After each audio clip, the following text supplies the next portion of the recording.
नमस्कार श्रोताओं। मेरा नाम अन्नपूर्णा है और आज मैं आपको सुना रही हूँ मुंशी प्रेमचंद्र जी द्वारा लिखी हुई कहानी सुभागी। और लोगों के यहाँ चाहे जो होता हो, तुलसी महतो अपनी लड़की सुभागी को लड़के रामू से जौ भर भी कम प्यार ना करते थे। रामू जवान होकर भी काठ का उल्लू था। सुभागी 11 साल की बालिका होकर भी घर के काम में इतनी चतुर और खेती बाड़ी के काम में इतनी निपुण थी कि उसकी माँ लक्ष्मी दिल में डरती रहती थी कि कहीं लड़की पर देवताओं की आंख न पड़ जाए। अच्छे बालकों से भगवान को भी तो प्रेम होता है। कोई सुभागी का बखान न करे, इसलिए वह अनायास ही उसे डांटती रहती थी। बखान से लड़के बिगड़ जाते हैं, यह भय तो ना था। भय था नजर का। वही सुभागी आज 11 साल की उम्र में विधवा हो गई। घर में कोहराम मचा हुआ था। लक्ष्मी पछाड़े खाती थी, तुलसी सिर पीटते थे। उन्हें रोते देखकर सुभागी भी रोती थी। बार बार माँ से पूछती, क्यों रोती हो अम्मा? मैं तुम्हें छोड़कर कहीं ना जाऊंगी। तुम क्यों रोती हो? उसकी भोली बातें सुनकर माता का दिल और भी फटा जाता था। वह सोचती थी कि ईश्वर तुम्हारी यही लीला है, जो खेल खेलते हो वह दूसरों को दुख देकर। ऐसा तो पागल करते हैं। आदमी पागलपन करे तो उसे पागलखाने भेजते हैं, मगर तुम जो पागलपन करते हो उसका कोई दंड नहीं। ऐसा खेल किस काम का कि दूसरे रोए और तुम हंसो। तुम्हें तो लोग दयालु कहते हैं, यही तुम्हारी दया है। और सुभागी क्या सोच रही थी? उसके पास कोठरी भर भी रुपए होते तो वह उन्हें छिपा कर रख देती। फिर एक दिन चुपके से बाजार चली जाती और अम्मा के लिए अच्छे अच्छे कपड़े लाती। दादा जब बाकी मांगने आते तो झट रुपए निकाल कर दे देती। अम्मा दादा कितने खुश होते। जब सुभागी जवान हुई तो लोग तुलसी महतो पर दबाव डालने लगे कि लड़की का घर कहीं कर दो। जवान लड़की को यूं फिरना ठीक नहीं। जब तुम्हारी बिरादरी में इसकी कोई निंदा नहीं है तो क्यों सोच विचार करते हो? तुलसी ने कहा, भाई मैं तो तैयार हूं, लेकिन जब सुभागी भी माने, वह किसी तरह राजी नहीं होती। हरिहर ने सुभागी को समझाकर कहा, बेटी हम तेरे ही भले को कहते हैं। माँ बाप अब बूढ़े हुए, उनका क्या भरोसा? तुम इस तरह कब तक बैठी रहोगी? सुभागी ने सिर झुकाकर कहा, चाचा मैं तुम्हारी बात समझ रही हूँ, लेकिन मेरा मन घर करने को नहीं करता। मुझे आराम की चिंता नहीं है, मैं सब कुछ झेलने को तैयार हूँ। और जो काम तुम कहो वह सिर आंखों के बल करूंगी, मगर घर बसाने को मुझसे ना कहो। जब मेरा चाल कुचाल देखना तो मेरा सिर काट लेना। अगर मैं सच्चे बाप की बेटी होंगी तो बात की भी पक्की होंगी। फिर लज्जा रखने वाले तो भगवान हैं। मेरी क्या हस्ती है कि अभी कुछ कहूँ? उजट रामू बोला, तुम अगर सोचती हो कि भैया कमावेंगे और मैं बैठी मौज करूंगी तो इस भरोसे न रहना। यहाँ किसी ने जन्म भर का ठीका नहीं लिया है। रामू की दुल्हन रामू से भी 2 अंगुल ऊंची थी। मटक कर बोली, उसने किसी का करज थोड़े ही खाया कि जन्म भर बैठे भरा करे। यहाँ तो खाने को भी महीन चाहिए, पहनने को भी महीन चाहिए। यह तुम्हारे बूते की बात नहीं। सुभागी ने गर्व से भरे हुए स्वर में कहा, भाभी मैंने तुम्हारा आसरा कभी नहीं किया और भगवान ने चाहा तो कभी करूंगी भी नहीं। तुम अपनी देखो, मेरी चिंता ना करो। रामू की दुल्हन को जब मालूम हो गया कि सुभागी घर न करेगी तो और भी उसके सिर हो गई। हमेशा एक न एक खुचड़ लगाए रहती। उसे रुलाने में जैसे उसको मजा आता था। वह बेचारी पहर रात से उठकर कूटने पीसने में लग जाती, चौका बर्तन करती, गोबर पाथती, फिर खेत में काम करने चली जाती। दोपहर को आकर जल्दी जल्दी खाना पकाकर सबको खिलाती। रात को कभी माँ के सिर में तेल डालती, कभी उसकी देह दबाती। तुलसी चिलम के भक्त थे, उन्हें बार बार चिलम पिलाती। जहां तक अपना बस चलता, माँ बाप को कोई काम न करने देती। हाँ, भाई को ना रोकती। सोचती यह तो जवान आदमी है, यह काम ना करेंगे तो गृहस्थी कैसे चलेगी। मगर रामू को यह बुरा लगता। अम्मा और दादा को तिनका तक नहीं उठाने देती और मुझे पीसना चाहती है। यहाँ तक कि एक दिन वह जाने से बाहर हो गया। सुभागी से बोला, अगर उन लोगों का बड़ा मोह है तो क्यों नहीं अलग होकर रहती हो? तब सेवा करो तो मालूम हो कि सेवा कड़वी लगती है या मीठी। दूसरों के बल पर वाहवाही लेना आसान है, बहादुर वह है जो अपने बल पर काम करे। सुभागी ने तो कुछ जवाब न दिया। बात बढ़ जाने का भय था, मगर उसके माँ बाप बैठे सुन रहे थे। महतो से ना रहा गया, बोले, क्या है रामू, उस गरीबिन से क्यों लड़ते हो? रामू पास आकर बोला, तुम क्यों बीच में कूद पड़े? मैं तो उसको कहता था। तुलसी, जब तक मैं जीता हूं तुम उसे कुछ नहीं कह सकते।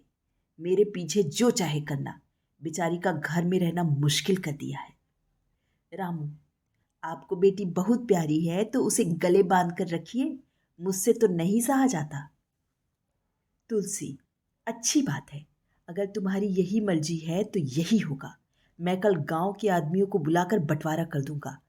तुम चाहे छूट जाओ, सुभागी नहीं छूट सकती। रात को तुलसी लेटे तो वह पुरानी बात याद आई, जब रामू के जन्मोत्सव में उन्होंने रुपए कर्ज लेकर जलसा किया था, और सुभागी पैदा हुई तो घर में रुपए रहते हुए भी उन्होंने एक कौड़ी न खर्च किए। पुत्र को रत्न समझा था, पुत्री को पूर्व जन्म के पापों का दंड। वह रत्न कितना कठोर निकला और यह दंड कितना मंगलमय। दूसरे दिन महतो ने गांव के आदमियों को जमा करके कहा, पंचो, अब रामू का और मेरा एक निबाह ना होता। मैं चाहता हूं कि तुम लोग इंसाफ से जो कुछ मुझे दे दो वह लेकर अलग हो जाऊं। रात दिन की किचकिच अच्छी नहीं। गांव में मुख्तार बाबू राजन सिंह बड़े सज्जन पुरुष थे। उन्होंने रामू को बुलाकर पूछा, क्यों जी, तुम अपने बाप से अलग रहना चाहते हो? तुम्हें शर्म नहीं आती कि औरत के कहने से माँ बाप को अलग किए देते हो? राम राम।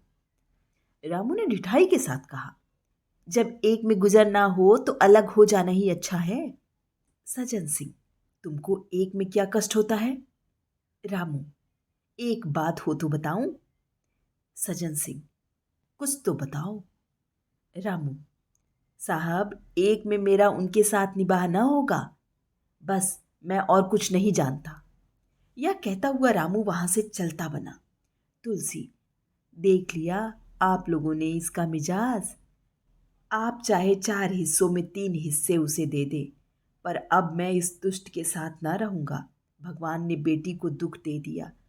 नहीं, मुझे खेती बाड़ी लेकर क्या करना था, जहां रहता वहीं कमाता खाता।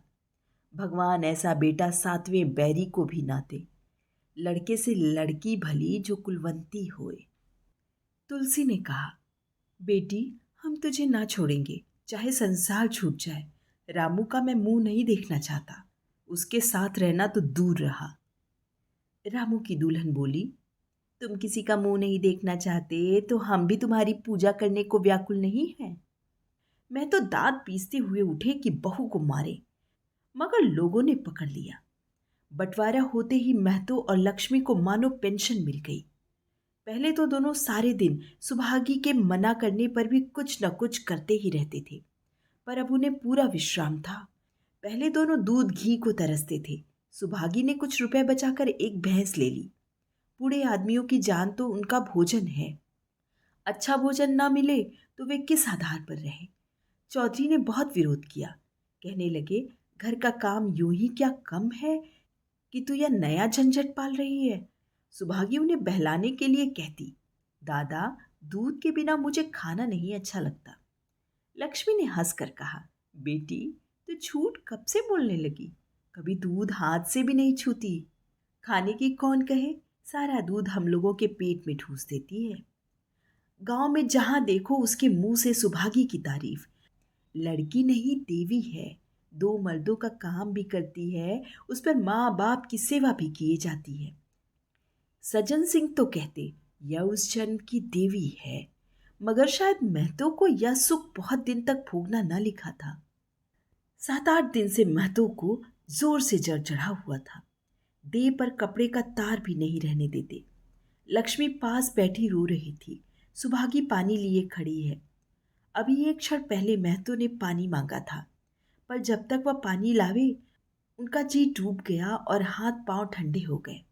सुभागी उनकी यह दशा देखते ही रामू के घर गई और बोली, भैया चलो, देखो आज दादा ना जाने कैसे हुए जाते हैं। 7 दिन से ज्वर नहीं उतरा। रामू ने चारपाई पर लेटे लेटे कहा। तो क्या मैं डॉक्टर हकीम हूं कि देखने चलूं? जब तक अच्छे थे तब तक तो उनके गले का हार बनी हुई थी। अब जब मरने लगे तो मुझे बुलाने आई हो? उसी वक्त उसकी दुल्हन अंदर से निकल आई और सुभागी से पूछा, दादा को क्या हुआ है दीदी? सुभागी के पहले रामू बोल उठा, हुआ क्या है? अभी कोई मरे थोड़े ही जाते हैं। सुभागी ने फिर उससे कुछ न कहा, सीधे सजन सिंह के पास गई। उसके जाने के बाद रामू ने हंसकर स्त्री से बोला, त्रिया चरित्र इसी को कहते हैं। स्त्री, उसमें त्रिया चरित्र की कौन बात है? चले क्यों नहीं जाते? रामू, मैं नहीं जाने का। जैसे उसे लेकर अलग हुए थे वैसे उसे लेकर रहें। मर भी जाएं तो ना जाऊं। स्त्री, मर जाएंगे तो आग देने तो जाओगे, तब कहाँ भागोगे? रामू, कभी नहीं, सब कुछ उनकी प्यारी सुभागी कर लेगी। स्त्री, तुम्हारे रहते वह क्यों करने लगी? रामू, जैसे मेरे रहते उसे लेकर अलग हुए और कैसे? स्त्री, नहीं जी, यह अच्छी बात नहीं है। चलो देख आवे, कुछ भी हो, बाप ही तो है। फिर गांव में कौन मुंह दिखाएंगे? रामू, चुप रहो, मुझे उपदेश मत दो। उधर बाबू साहब ने ज्यों ही महतो की हालत सुनी तुरंत सुभागी के साथ भागे चले आए। यहाँ पहुंचे तो महतो की दशा और खराब हो चुकी थी। नाड़ी देखी तो बहुत धीमी थी। समझ गए कि जिंदगी के दिन पूरे हो गए। मौत का आतंक छाया हुआ था। सजल नेत्र होकर बोले, महतो भाई, कैसा जी है? महतो जैसे नींद से जाग कर बोले, बहुत अच्छा है भैया, अब तो चलने की बेला है। सुभागी के पिता अब तुम ही हो, उसे तुम्ही को सौंपे जाता हूँ। सजन सिंह ने रोते हुए कहा, भैया महतो, घबराओ मत, भगवान ने चाहा तो तुम अच्छे हो जाओगे। सुभागी को तो मैंने हमेशा अपनी बेटी समझा है और जब तक जीऊंगा ऐसा ही समझता रहूंगा। तुम निश्चिंत रहो, मेरे रहते सुभागी या लक्ष्मी को कोई तिरछी आंख से न देख सकेगा। और कुछ इच्छा हो तो वह भी कह दो। महतो ने विनती नेत्रों से देखकर कहा, और कुछ नहीं कहूँगा भैया, भगवान तुम्हें सदा सुखी रखे। सजन सिंह, रामू को बुलाकर लाता हूँ, उससे जो भूल चूक हो क्षमा कर दो। महतो, नहीं भैया, उस पापी हत्यारे का मुंह मैं नहीं देखना चाहता। इसके बाद गोदान की तैयारी होने लगी। रामू को गांव भर ने समझाया पर वह अंत्येष्टि करने पर राजी ना हुआ। कहा, जिस पिता ने मरते समय मेरा मुंह देखना स्वीकार न किया वह मेरा न पिता है न मैं उसका पुत्र हूं। लक्ष्मी ने दाह क्रिया की। इन थोड़े से दिनों में सुभागी ने न जाने कैसे रुपए जमा कर लिए थे कि जब तेरही का सामान आने लगा तो गांव वालों की आंखें खुल गई। बर्तन, कपड़े, घी, शक्कर, सभी सामान इफरात से जमा हो गए।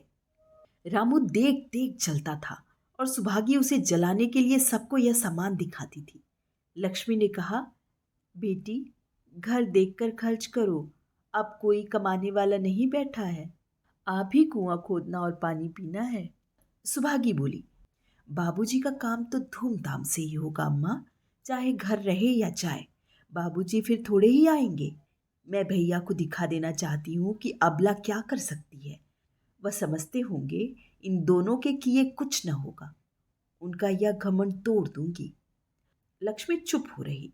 तेरही के दिन 8 गांव के ब्राह्मणों का भोज हुआ। चारों तरफ वाहवाही मच गई। पिछले पहर का समय था। लोग भोजन करके चले गए थे। लक्ष्मी थक कर सो गई थी। केवल सुभागी बची हुई चीजें उठा उठा कर रख रही थी कि ठाकुर सजन सिंह ने आकर कहा, अब तुम भी आराम करो बेटी, सवेरे यह सब काम कर लेना। सुभागी ने कहा, अभी थकी नहीं हूं दादा। आपने जोड़ लिया कुल कितने रुपए उठे?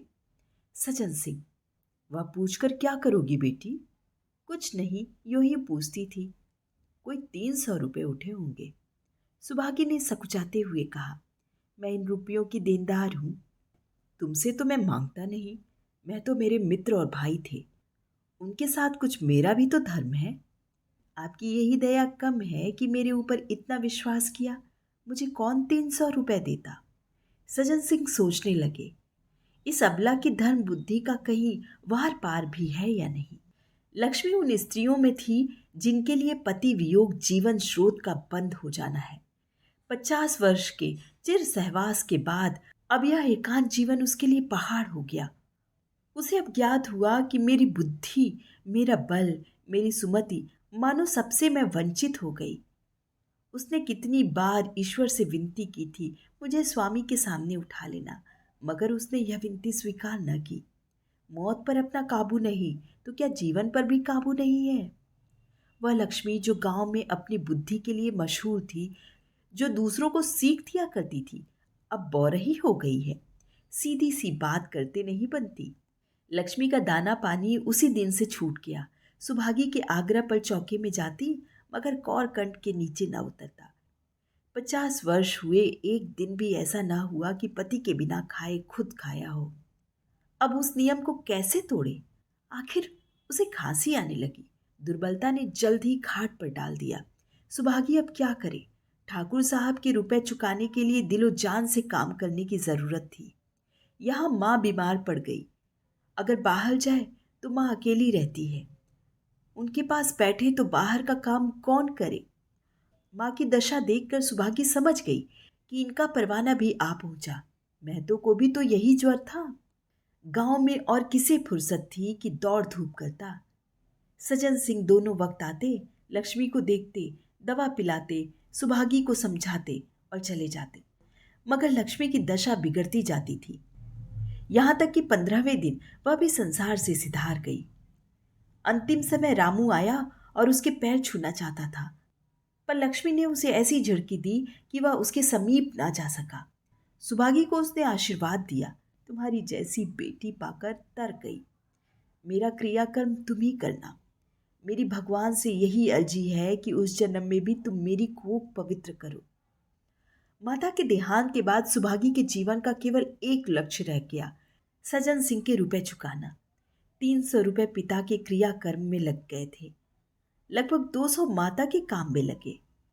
500 का ऋण था और उसकी अकेली जान, मगर वह हिम्मत न हारती थी। 3 साल तक सुभागी ने रात को रात और दिन को दिन न समझा। उसकी कार्य शक्ति और पौरुष देखकर लोग दांतों तले उंगली दबा लेते थे। दिन भर खेती बाड़ी का काम करने के बाद वह रात को 4-4 पसेरी आटा पीस डालती। 30वें दिन 15 रुपए लेकर वह सज्जन सिंह के पास पहुंच जाती। उसमें कभी नागा न पड़ता। वह मानो प्रकृति का अटल नियम था। अब चारों ओर से उसकी सगाई के पैगाम आने लगे। सभी उसके लिए मुंह फैलाए हुए थे। जिसके घर सुभागी जाएगी उसके भाग्य फिर जाएंगे। सुभागी यही जवाब देती, अभी वह दिन नहीं आया है। जिस दिन सुभागी ने आखिरी किस्त चुकाई, उस दिन उसकी खुशी का ठिकाना न था। आज उसके जीवन का कठोर व्रत पूरा हो गया। वह चलने लगी तो सज्जन सिंह ने कहा, बेटी, तुमसे मेरी एक प्रार्थना है। कहो कहूं, कहो ना कहूं, मगर वचन दो कि मानोगी। सुभागी ने कृतज्ञ भाव से देखकर कहा, दादा, आपकी बात ना मानूंगी तो किसकी बात मानूंगी? मेरा तो रोया रोया आपका गुलाम है। सज्जन सिंह, अगर तुम्हारे मन में यह भाव है तो मैं ना कहूंगा। मैंने अब तक तुमसे इसलिए नहीं कहा कि तुम अपने को मेरा देनदार समझ रही थी। अब रुपए चुक गए, मेरा तुम्हारे ऊपर कोई एहसान नहीं, रत्ती भर भी नहीं। बोलो कहूं? सुभागी, आपकी जो आज्ञा हो। सज्जन सिंह, देखो, इनकार न करना, नहीं मैं फिर तुम्हें अपना मुंह ना दिखाऊंगा। सुभागी, क्या आज्ञा है? सज्जन सिंह, मेरी इच्छा है कि तुम मेरी बहू बनकर मेरे घर को पवित्र करो। मैं जात पात का कायल हूँ, मगर तुमने मेरे सारे बंधन तोड़ दिए। मेरा लड़का तुम्हारे नाम का पुजारी है। तुमने उसे 12 देखा है। बोलो, मंजूर करती हो? सुभागी, दादा, इतना सम्मान पाकर पागल हो जाऊंगी। सज्जन सिंह, तुम्हारा सम्मान भगवान कर रहे हैं बेटी। तुम साक्षात भगवती का अवतार हो। सुभागी, मैं तो आपको अपना पिता समझती हूँ। आप जो कुछ करेंगे मेरे भले के लिए करेंगे। आपके हुक्म को कैसे इनकार कर सकती हूँ? सज्जन सिंह ने उसके माथे पर हाथ रखकर कहा, बेटी, तुम्हारा सुहाग अमर हो। तुमने मेरी बात रख ली। मुझसा भाग्यशाली संसार में और कौन होगा?